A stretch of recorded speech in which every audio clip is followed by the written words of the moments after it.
नमस्कार, सुस्वागतम, वेलकम, अभिनंदन। मैं हूं doctor Y Rakhi, believe in Karma.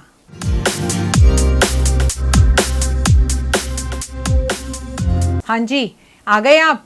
Radhe रानी की जय, जय श्री कृष्णा। कैसे हैं आप लोग? सबसे पहले ये बताइए, राधे राधे लिखिए, इसका मतलब आप बिल्कुल फिट एंड फाइन हैं। राधे रानी की आपके ऊपर विशेष कृपा है। मैं हूं डॉक्टर वाई राखी और यहाँ मैं आज आपको बता रही हूँ आपको गाय की सेवा कृष्ण जन्माष्टमी पर कैसे करनी चाहिए, क्यों करनी चाहिए और इसके क्या विशेष कर लाभ हैं। आप जानते हैं कि कृष्ण जी को गाय बेहद ज़्यादा पसंद है। उनको एक ही काम था, गवाला है वो, बस गायों की सेवा करना, उनके पीछे घूमना, दोस्तों के साथ जाना, छोटे से पहाड़ को, पर्वत को 7 दिन तक अपने हाथ में उठा लेना और सिर्फ गायों की रक्षा करना, उनकी सेवा करना, उनका दूध पीना, उनका मक्खन चोरी करके खाना और उन्हीं की सेवा के अंदर लगे रहना। तो हमें भी कृष्ण जन्माष्टमी पर गाय की सेवा कर कर कन्हैया को प्रसन्न करना चाहिए, क्योंकि आप और मैं 2020 में जी रहे हैं। जब आप और मैं 2020 में जी रहे हैं तो प्रैक्टिकल उपाय करने होंगे। कोरोना की वजह से मंदिरों में जाना मना है, मंदिरों में कृष्ण जन्माष्टमी नहीं मनाई जा रही, मंदिरों के अंदर बहुत ज़्यादा कई जगहों पर रोक है जहां पर कृष्ण जन्माष्टमी की पूजा नहीं हो रही। तो आपको क्या करना है? आपको अपने घर के आसपास सड़क पर घूम रही गायों की सेवा करनी चाहिए, गौशाला जाना चाहिए। कृष्ण जन्माष्टमी वाले दिन गाय का दान अगर आप करें, जैसे हमारी एक इच्छा होती है ना, जैसे मैंने आज तक अभी तक गाय का दान नहीं किया, पर मेरी इच्छा है कि मैं देव और सुरेश जी के साथ मिलकर गाय और उसका बछड़ा दान करूं। मेरी भी ये कोशिश है कि इस बार कृष्ण जन्माष्टमी पर मैं गाय और उसका बछड़ा दान करूं। वो वीडियो मैं आपके साथ ज़रूर शेयर करूंगी। अगर ईश्वर की कृपा हुई तो भादों में मैं ऐसा कर पाऊंगी। कहते हैं कृष्ण जन्माष्टमी वाले दिन गाय और उसका बछड़ा दान करने से मरने के बाद जो वैतरणी नदी हमें मिलती है, जो खून और विष्ठा और गंध, पीप, इन सब से भरी हुई होती है, अगर हम गाय दान करते हैं तो वो गाय हमारा इंतजार करती है वहां पर और उसकी पूंछ पकड़कर हम वैतरणी नदी पार कर लेते हैं। ना केवल हम बल्कि हमारे पितृ भी। तो ये बातें मैंने बहुत पढ़ी हैं, सुनी हैं अपने बुजुर्गों से, तो मेरा बड़ा दिली इच्छा है कि मैं मरने से पहले गाय का दान जरूर करूं। तो कृष्ण जन्माष्टमी वाले दिन गाय और गाय का बछड़ा दान किया जाए तो बेहद उत्तम। और कम से कम अगर आप गाय का दान नहीं कर सकते, कि वो महंगी है या हमारे पास जॉब नहीं है या इतने पैसे नहीं है, तो आप मिट्टी की एक गाय गिफ्ट के रूप में कृष्ण जी को उनके बर्थडे पर भेंट स्वरूप जरूर देकर आएं। और कुछ नहीं कर सकते तो गाय को कृष्ण जन्माष्टमी वाले दिन हरा चारा खिलाएं। आपको अपने वजन के बराबर चारा गाय को दान करना चाहिए, लेकिन सड़क पर घूम रही हुई गायों को वजन के बराबर दाना चारा देंगे तो ज़्यादा बेहतर है, क्योंकि जो गौशाला में गायें होती हैं उनके पास तो चारे की कमी नहीं होती।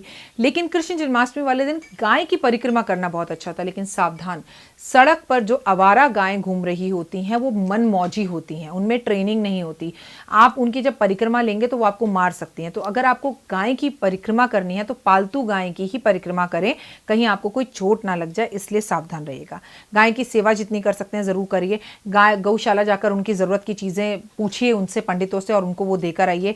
गाय का बना हुआ दूध, गाय का बना हुआ घी, गाय का बना हुआ मक्खन, दूध का मतलब जो गाय के दूध का बना हुआ मक्खन, चाहे वो दही हो, चाहे वो घी हो, चाहे वो दूध हो, कृष्ण जी को छोटी छोटी कटोरियों में तुलसी रखकर अर्पण कर कर आने से आपको यश और धन और वैभव की प्राप्ति होती है।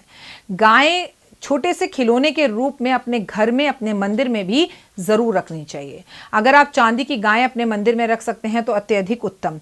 आपको अपने घर में गौशाला से लाकर गोमूत्र कृष्ण जन्माष्टमी वाली रात्रि 12 बजे छिड़काव करना चाहिए। ऐसा करने से कोई भी तांत्रिक विद्याएं या कोई भी तांत्रिक कष्ट, तकलीफ, किसी ने जादू टोना आपके ऊपर कर रखा है तो वो जड़ से खत्म हो जाएगा। आपको गाय के दूध से कन्हैया को कृष्ण जन्माष्टमी पर नहलाना चाहिए और फिर नहलाने के बाद वो जल, दूध आपको अपने बच्चों को पिलाना चाहिए। आपको अपने गौशाला में जाकर दीपक रात्रि 12 बजे तक जलें।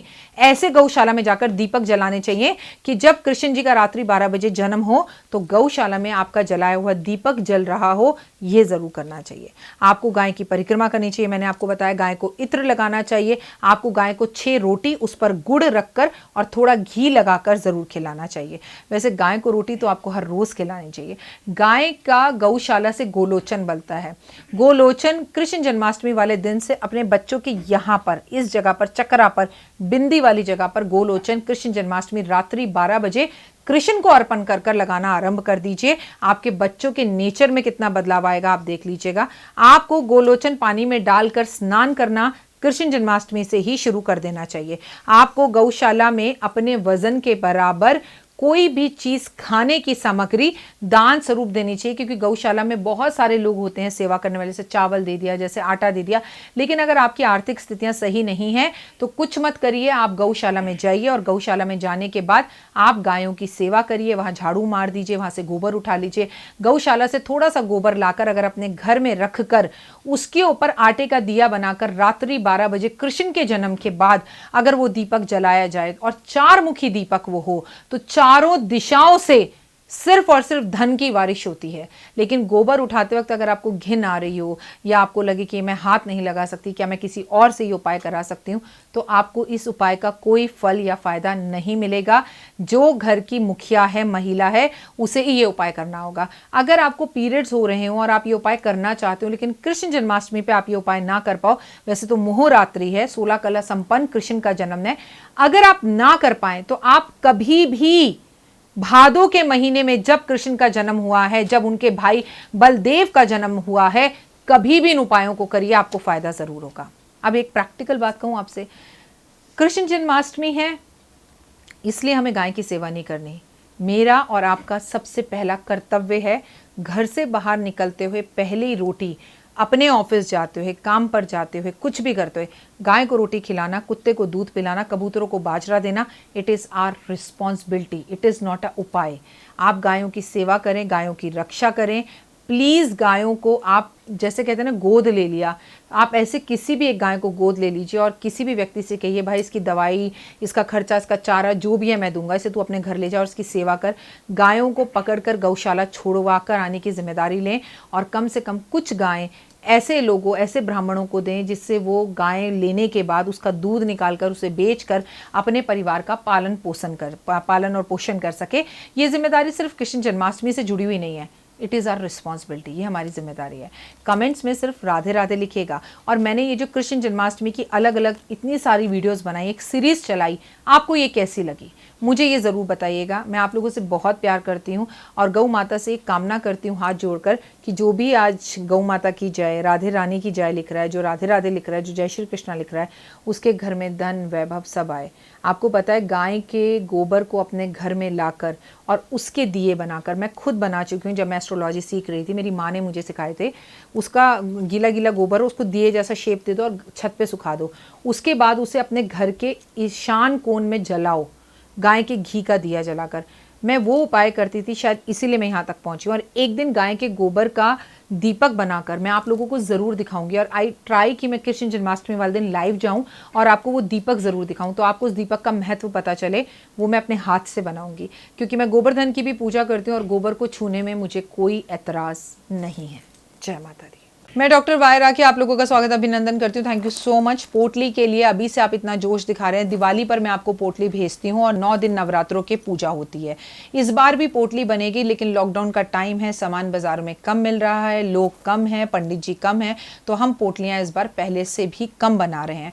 अगर आपको वो चमत्कारी पोटली चाहिए जो दिवाली पर मंगाकर आपने पिछली बार अपने घर रखी थी, तो आप हमसे संपर्क जल्द से जल्द करें, क्योंकि पोटलियों की बुकिंग शुरू हो गई है और गिनती की पोटलियाँ बनेंगी और ये पोटली आपके घर आपको पहुंचाई जाएगी। अगर आप पोटली चाहते तो ऊपर दिए गए 3 नंबरों पर फोन करें, लेकिन जब भी आप पोटली के लिए फोन करें सबसे पहले मेरी ये सीट देखें, माँ सरस्वती को देखें, पूरा ऑफिस देखें कि आप पोटली सही राखी से मंगवा रहे हैं या नहीं मंगा रहे।